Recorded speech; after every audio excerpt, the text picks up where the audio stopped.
Hey, good afternoon or morning, depending where you're at, everybody. Um, this is Art Speak University.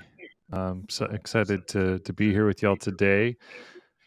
We've got Jason and Andrew. We're going to hear from them here in a bit. And oh, yeah, there we go. Okay, so super excited to hear from them on how to structure your church like an agency, specifically your communications, creative team, and all that involves how to be effective in the ministry you need to do. Um, One of these kind of essential things. So, something that as somebody that used to be on a communications team, struggling with these things, I'm super excited to hear more about this from y'all. And yeah, so if you guys have in the chat here, if you have questions, be sure to use that Q&A function, the blue ask button down there. Drop your questions in there, and Jason and Andrew will get to them here at the end, and we'll be sure to cover those. So let's get started. Love to hear from you guys.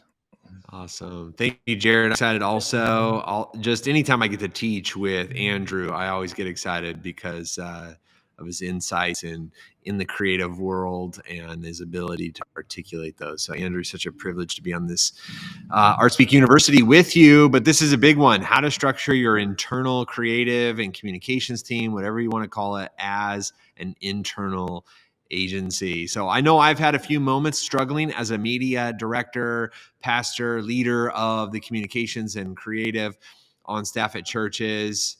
You have any standing out to you as just a leadership horror story, Andrew? Yeah, my communications director horror story. I mean, there's a few. I could tell. The one I'll tell for a public call is when I inherited the communications department. And maybe anyone that's worked at a church, you've came in. There's some stuff in place. You're like, why is it this way?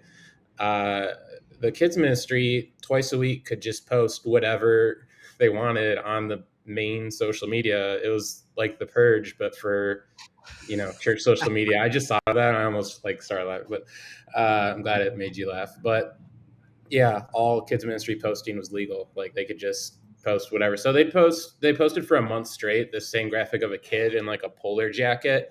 And I still have like flashbacks. Like I just think of this kid's graphic with this polar jacket, and there's like literally like every post we had some sort of stats attached to it. That post always had zero reach, zero engagement, just zero everything. I'm just like, can we? That's when I knew something needed to change. I love that. I think we need to write that down for later. The purge for church social media engagement. That's great. I think one of mine was more of an internal one. It wasn't just external lack of engagement. That was when my top designer. I was on staff at a multi-site regional large church, multi-thousand, over their creative, over their media, and my top designer, phenomenal guy, threatened to fight the female small group leader out in the parking lot. And I'm not like, it wasn't like pretend either. It was like, do you want to go outside to fist fight? Okay, so a couple disclaimers here. One, I sometimes assess whether or not, like, if I could fight that person. This leader would probably have been like my least desirable person to fight on the rest of the staff. Like I thought, I don't know if I could take her. I don't, and so that it would have been a good fight. Two, I don't know that it was entirely his fault because there was just such a system or lack thereof built that any department not just could post on the social, but they could come in at any moment and throw emotional work hand grenades into the creative office. I need this offering envelope. Well, how many do we have? When do you need it by? Well, we only have 1,000 left, and we have 5,000 people coming this weekend. So yeah, and I want to preview. Okay, well, how in the world are we gonna? I think the rush shipping budget for that church might have been 5 figures. I don't know. It was a large rush shipping budget, but just now everything that they're working on, just the lack of systems, the lack of boundaries. Anyone can walk in and boss a creative around. Just did not create a very healthy environment, not for the creatives, and really not for any of the directors on staff. So we'll talk more about how this can fix that. But Andrew, there's a problem, right? I think my experience I'm not the only one. Man, lead us through this conversation, Andrew, about how we can create a better Yeah, environment for our I, creatives. I think both are stories, and I'm sure like, if you have one that's publicly, optimal, feel free to drop it in the chat if it's a fun one. But yeah, whatever your story is, we've probably all been at a point where we face this problem, and whatever your story is, whatever part of it you've been, whether maybe you're making those requests or you are the one receiving the requests, you're the leadership over all these people. That problem is confusion. It can just be summarized as confusion. There's confusion on expectations from the teams, like how do I request this? What do I request? When can I do it? Everyone's just trying to do their job, but there's no clarity on it. And there's just confusion about like having even healthy expectations about yourself. Like you don't know what you don't know. Like you come in, you're like, I want to do great. You get like 80 requests. You're like, okay, I'm going to do it. And it's like, we'll talk about it in a second, but we can't do 80 requests in one day, like no matter how much we want to. And just what do I even prioritize? Like what's important? If I have this ministry requesting all these things, this other one requesting all these things, the lead pastor wants me to do this, what's the most important? And so there's this big problem, but the solution that we're going to talk about is going to provide clarity. The main thing we're pursuing here is clarity, and clarity is not a bad thing. I know, Jason, you always say clarity is kindness, right? And I stole that, by the way, from somebody else, but it was worth stealing. Anyone else can have it now too. it's like the Michael Scott quote. So Wayne Yeah. Gretzky, Michael Scott, Jason Bowman, whoever the other person is. But How do we clarity, get it? Yeah. clarity is kind, and like even though it can be a little tense to pursue, it will result in a healthier and more effective team. And we think pursuing that clarity, you can get there with one key mindset shift and one key focus. So that key shift is you have clients. Jason, tell us a little bit about the clients you might have if you work at a church. Well, I mean, I think, we have an agency, ArtSpeak Creative. But if you think about yourself, I mean, it's just that you don't have to get permission to start structuring your creative as an agency. You can just start thinking about it as an agency. What does an agency need? It needs clients, right? We start an agency. Here's the cool thing. You have clients built in. You have a youth department, you have a kids ministry, a women's ministry, senior pastor, and the sermon. That's a big client. Every agency has clients that are like, that one takes a lot of attention. I need to make sure I bring my biggest A game for that client. Like you want to serve everyone well, but when that client has a request, you got to listen. So you have some of those. Might be the women's department or the men's department that the senior pastor leads, or the women's department that is led by the pastor's wife. So you know how to prioritize these conversations, but you have built-in clients already.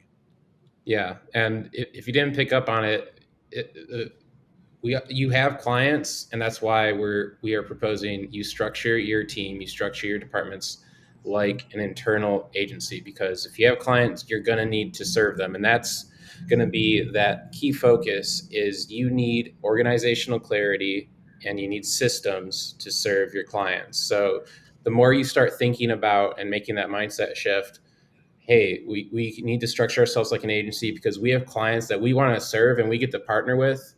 And I think one thing too, and this is how we think about clients, like they're people we get to partner with to reach more people. They're not just like, hey, like let's do this task and that's a dollar sign. Great. It's we try to work with people that are trying to reach people with a very important message. And you, like Jason said, you already have those built-in clients. You don't have to go out and try to recruit like a youth ministry or these people that are on mission with you. You have that built into your team, and you get to partner with them to reach more people with a very important message. So to do that, you need organizational clarity. So how do you structure your agency internally? And you need systems to serve your clients, because you have clients, you need a team to serve them. You have clients, and your team needs systems to use to serve them. So what are some best practices about systems, Jason? Like when you're approaching systems for your team, what are just some general principles for any system you make? I think one of the things that I began to do, because the truth is, and it actually helped me because I'm actually not very good at doing any of the things that ArtSpeak is known for. Other than think about it and dream it up and know that it's important. So I began to take my time and began to draft how those departments should interact with the creative team. There was already a portal, right? And a lot of, oh yeah, we built a portal that every director of every ministry has access to. And man, they drop in a request and then they walk the next day over to the, like, hey, where's the thing? I put the thing in. I put the request for all the graphics and the vehicle wraps and the lanyards and the t-shirts do you have anything I can look at already? Like, I put it in the portal. I put it in the portal last week. Isn't it done yet? And so, like, I began to draft just some, like, here's some rules of engagement here, and we began to tier off different levels of events, right? So every department, every ministry got a certain amount of, like, top level, high visibility, and then I began to outline, here's what that means. Announcement from the pulpit, worked into the sermon if we can. Like, this is a major initiative of the whole church. It's on video announcements, and there's a flyer for it. And yes, t-shirts and design. You get all of the things, like, once a year. And then you get, like, some of the things on the next tier down a couple times a year. And then you get support for other things, multiple times a year. And then expectations on turnaround. Again, I was trying to eliminate a very large rush print order. But right now, every time, without those systems, Andrew, every time that there was a rush print cost, it was the media team's fault. And so by creating some systems, it created boundaries when I was setting the expectations of the rest of the staff on turnaround times, on expectations, on levels of approval. So I took that system and I took it right to the executive team and I said, hey, before we just roll this out, I want your feedback. I want your buy-in. Here's what we're creating. Fast forward a few weeks, probably a month, it was now being introduced with the backing of the executive team. Not, this is Jason's proposal to the rest of the staff. We vetted it. We agree with it. We've edited it. This is going to be the way. And so then I began, this is the way, right? I've been watching the next season of Mandalorian. It's already coming out. But I began to then roll it out to the rest of the team and answer their questions and, make myself available for any feedback or pushback. And then get very proactive in helping them. I think this is the other part about, if I got hired in that role or any role, truly, I at one point was a construction I was in construction, which meant I carried 2x4s and rolled out, like, cords and plugged them in. I was like the grunt worker, right?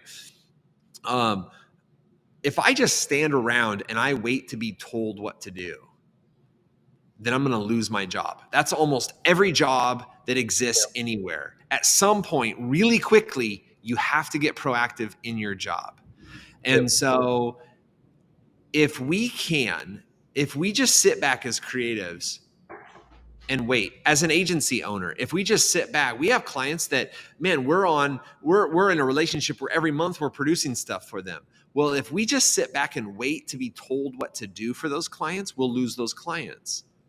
So if you're watching this and you're leading an internal agency at a church, if you just sit back and do nothing for the kids ministry, eventually the kids ministry is going to go and do something else. They're going to go, and you can be mad that they went around you. But I would say, first, we created a rules of engagement. These are the boundaries. This is this is how to engage the creative process. Expectations, setting those in writing. Every pastor agreed on it. Executive team agreed on it. Now we're rolling it out for Q&A. And yeah, some online portals to back that. And then, though, I think the biggest shift was a mindset to now get proactive and help those ministries do really what they want to do, and that's reach more people.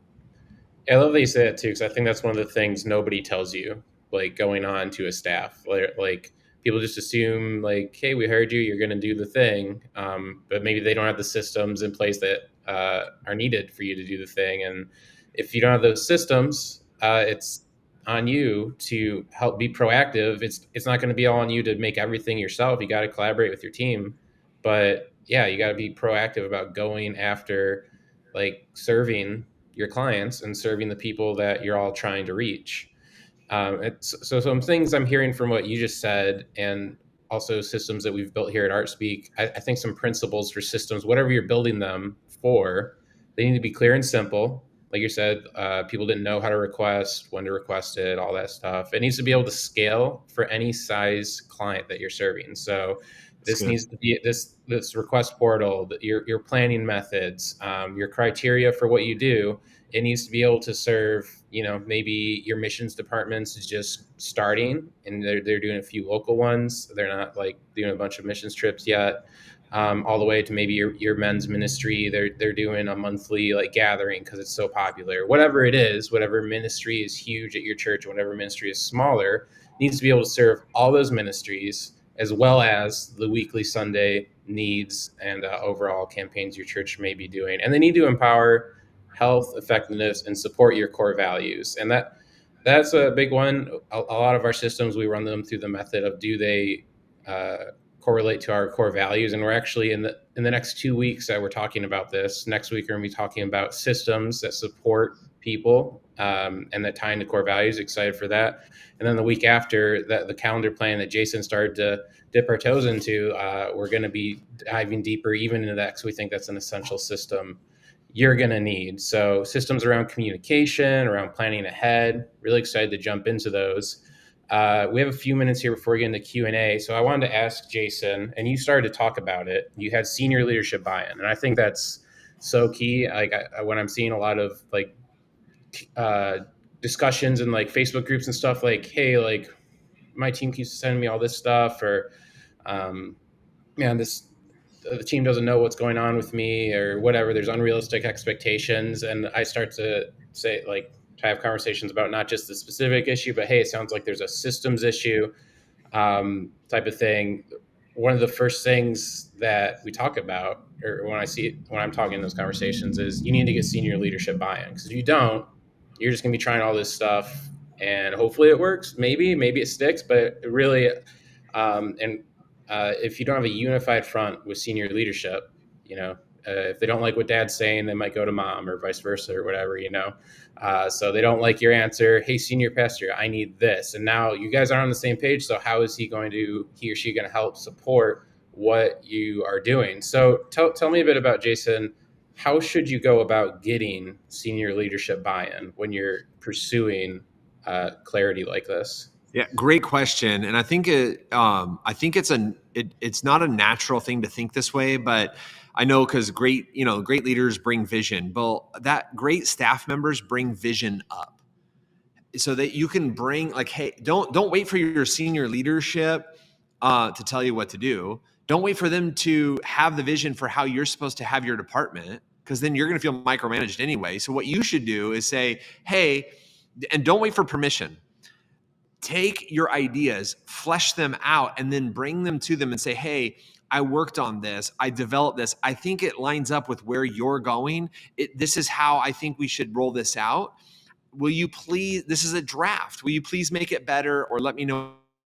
No, we're not going to do that at all. Well, I'm not going to be emotionally attached to my idea. Instead, vision, another thing that I'm bringing up. I'm going to bring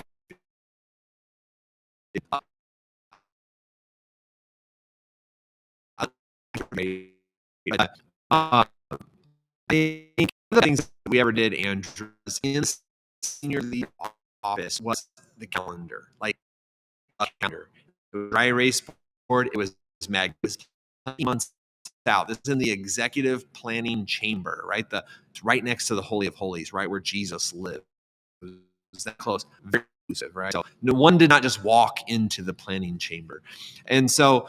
But I saw how strategic. When I got hired, the church was about 3 or 4 days planned ahead. Well, that's not enough time to do really great creative. You're going to burn creatives out. So the first week, I was invited into the communications meeting, and I said, hey, here's what if we did this sermon series next, or this one? I think you would like either. And he was like, oh, I love that book, and I went to school with that guy. Okay, great. So we don't need that one, but we're going to build a whole sermon series around this. Now we're 4 weeks out. The next week, I brought a couple more ideas for the next couple of weeks. So I kept pushing the conversation further. Did we tweak it? We did. The other thing I did is I went and found there was another calendar that was very similar to the pastor's calendar, and I had it hung in the media office. I put that calendar on the wall, and I created like a cool high top table, and I got some candles. I made it a fun, creative space, not just for the creatives, but for the other departmental leads. And I began to get proactive like we would with a client. And I would have them come in once a month and sit down at the table in front of the calendar and dream with me about what they wanted to do in ministry. And I would say things like, man, are you going to do another youth retreat? Ministry is not rocket science, friends. Like they kind of going to do the same thing they did last year. So I said, are you going to do, barring pandemic, I get it, but are you going to do another retreat? Do you want lanyards? Do you want t-shirts? Do you want promo? Do you want all those things? Oh, I do. Okay, awesome. Well, that was 3 months out, except for when you start backing up print order and design, it was like, okay, so can you get me content in the next 2 weeks? I'll give you till next Friday. They're like, oh, shoot. Yeah. And then what ended up happening is my little creative office became where other ministries came to plan their events because they could coordinate them with the team. We really became the central place of communication because I could mirror pastor's calendar with the whole ministry calendar, and it was a huge win. Yeah. Love that. And so tying in the core values, mirroring things that senior leadership already likes and will help align with what they already have in mind. Those are strong. And then some things I've done as well is using data and references. So like for that Kidsman story I told, I showed them, here's all our posts. It has more than zero on these things. Yours have zero. Let me try. And like the two that I did for them, because they didn't do a week, had more than zero. So I'm like, let's try this for a quarter, and we'll revisit at the end of the quarter to see if we need to make a process change. And then, lo and behold, we got more engagement on those, and it was more effective. But there was data to show it, so that helps. I think with any sort of transition as well. And then also just understanding, like, building a process is a process. It's not gonna, even if you get senior leadership agreement tomorrow, like it's not going to change in a week. It's going to, think of it almost, if you're doing this, probably at least a 6-month process, and then it'll always be ongoing. You're always improving, but definitely give yourself at least like, hey, it's probably going to take like 6 months to implement all this and make meaningful steps towards that. So we'd love to be part of that journey with you in the community. So if you're watching this, you're not part of the community, make sure you go to community.ourspeakcreative.com. And we have conversations like this all the time in Slack and in other calls. And we'd love to partner with you as you make those transitions. Maybe you have questions and you can bring them up. Speaking of questions, let's get our other host out here, Jared. Hey. And, we have some time for some questions. Yeah, we do. Man, thanks, guys. This is so good. Where were y'all when I was on a communications team and struggling with these things? They're unfortunately, in some ways, they are universal. I think it's just a natural thing that any team's going to experience. So this is just so valuable. So somebody asked here in the Q&A, how do you suggest these kinds of changes to a friend on a team who you think needs to hear this without insulting them, obviously? So if I'm hearing it right, like your friend is on your team. So really any team member that you have, because like hopefully we're all trying to have good relationship with our friend or with our team members, at least a work friendship or something like that. I have some thoughts maybe, but Jason, does anything come to mind for you? I mean, our communication triangle, is taking the time. Anytime I'm communicating, I'm taking the time to think through my friend's perspective and what would be a win. What do they want? What do they fear? What are they hopeful for? The more I can put myself, more empathetic communication, the more I can put myself like, this is going to benefit you, and framing my conversation as a resource, not as a criticism or indictment, for sure. Hmm. Yeah, I would say check out our past two Art Speak universities. We did that actually specifically on like conflict resolution as what so tense conversations. And Jason talked about last week, win win win. So making it a win for yourself, making it a win for that person, and then also making it a win for the people that you are serving. And I think when you're and that's all through the lens of the communication triangle that Jason just mentioned. I think when you're thinking about it that way, there's probably one of those that need the most work too, maybe the most empathy. Like, hey, maybe I feel really emotional about this, so I need to make sure I'm coming to this conversation like not loaded up, ready to just like, hey, this needs to finally change. Like, why isn't like, so coming in for yourself, or maybe they're very sensitive about it for whatever reason, so you can be empathetic towards that. Usually, one of the things I like to focus on either way is, and I just kind of mentioned it, is this effective for the people we're serving? So identify reality. What is reality right now? What is happening? And then where do you want to go when you implement a conversation like this? Hey, like if we do these things, I think we'll all be less stressed out. We'll have more bandwidth. We'll have more times with our families, or we'll be more effective in the people that we're serving. So you can come with you can come prepared to overcome objections like that, and also provide clarity on like, hey, this is going to be the win for us, for me, for you, and for the people that we're serving. Yeah, that's real good. Kind of a related question, and you answered a little bit of it here, but what's a good way to communicate the need for clear systems and processes, especially without sounding needy or kind of anti-collaboration, like we're putting up red tape or something like that? How do you communicate that need for the systems?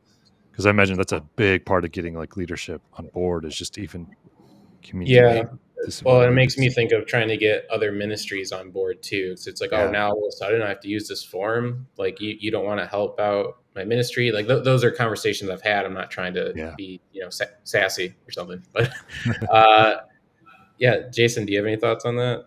Yeah, I think two thoughts come to mind that it was no shock to a large organization that there had been some issues with creative and communication. I think if you pull the curtain back behind any size organization, those kinds of tensions, no one's going to be surprised. So I think one, it was a perceived no all the time Mm, from the creative team. A leader would go, a ministry leader would say, hey, I need this website, I need this graphic, I need this video. They're always asking for video and with real short turnarounds. And the answer is always no. Can you get it to where they can say yes? Yes, I can. It's just gonna have to ask a lot earlier and only a few, and maybe less times a year. And I can set the parameters up to where you're gonna get a absolutely. We want to help you create that. In fact, what else should we dream up? And so I was speaking to their reality of feeling like they were only ever being told no. So, and then two, dollars, man, that'll make sense to senior leadership in any department because actually the moment I began to say, hey, you need to ask here, I began to immediately take ownership of the rush order fee and push it back into the departments that were waiting too long to order. Now it's on their budget, not mine. Because they, now and now I can say, hey, if we can plan ahead. Now they didn't like that. You can say, well, they pushed back. Well, the senior leader, I had senior leadership, I had the CFO's attention and the accounting's attention. Like, if you can save us thousands of dollars a year by having our departments, that's a no brainer. Of course, we'll endorse that. So and that was absolutely the reality. The print guy here, local print guy, absolutely loved us, man. He always walked around our building with a big smile. He always walked around our building multiple times a week because he's always doing rush orders for us, and he was the wow. one making the rush order fees. So great guy too. But I'm going to save you money, and I'm going to get you more yeses. So now I'm speaking the language of leadership, right? We want to be able to get things done that we dream up, and we want to be able to do it for less money. Again, now Yeah. I'm speaking empathetically. I think tying it to the yeses isn't so important because, like, it probably already feels like a lot of no's, or like even if it's a yes, they're like they know they're gonna have to overcome your no first, but they're gonna win in the end. That's like it feels like a battle versus, hey, what Yeah. if it didn't have to feel like a battle? What if it was just clear? This is what we can do, and like, you know, when you can deploy something like this. And this is where, and I know we're running out of time, but maybe a good place to land the plane is most creatives that I know, they want to be a part of something awesome. They want to change lives. They want to influence. They don't want to just crank out design last minute that they don't really. They want to speak into the ethos of it. They want to speak into the impact of it. They want to speak, and so they want to be creatives. Like, how can we better communicate this?